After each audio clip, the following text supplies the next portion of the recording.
The population of sub-Saharan Africa is the subject of the sentence. Whatever follows is being said about this population. So the usage of this pronoun again is redundant. It is not needed. Whatever follows is anyway about the population. So choices A, C, and D can comfortably go. Please don't be confused with this it here. This is a different phrase and a reference to the population in a phrase this far from the beginning of the sentence is alright. But you see, this is one clause from here to here. A pronoun referring to the noun is not needed in this part of the sentence. And then a very interesting difference between answer choices B and E. You have a being here and then you have a being here. Let's have a small discussion. Being is the correct usage in two cases: when it is part of a noun phrase or when it acts as a passive continuous verb. In either cases, this is not part of a noun phrase. The role that being plays in answer choice B as well as E is that of a passive continuous verb.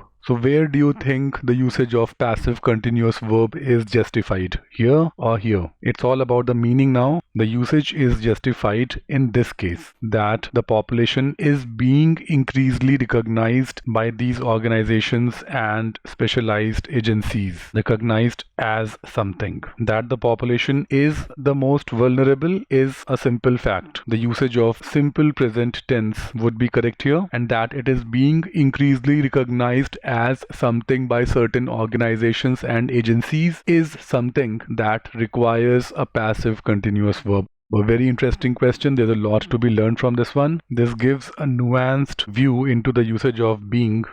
So it's between B and E. These are two respectable answer choices and answer choice E can go. Please do not commit that mistake of seeing a being and eliminating an answer choice. Yes, being is very often redundant, but not always. Personally, I had that problem when I was preparing for my test, that every time I would see a being, I would eliminate the answer choice. And therefore, in those cases when the correct answer choice has a being, I would very often get the question incorrect. So remember, usage of being is alright when it acts as part of a noun phrase or when it acts as a passive continuous verb. Of course, the usage of passive continuous verb must be justified. It is justified in this case, but not in this case. So let's confirm answer choice B now. Because this population is poorest and therefore the most vulnerable, it is being increasingly recognized by intergovernmental organizations and specialized agencies as a community that needs intensive attention and care. Everything right with answer choice B. This is our choice here.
always.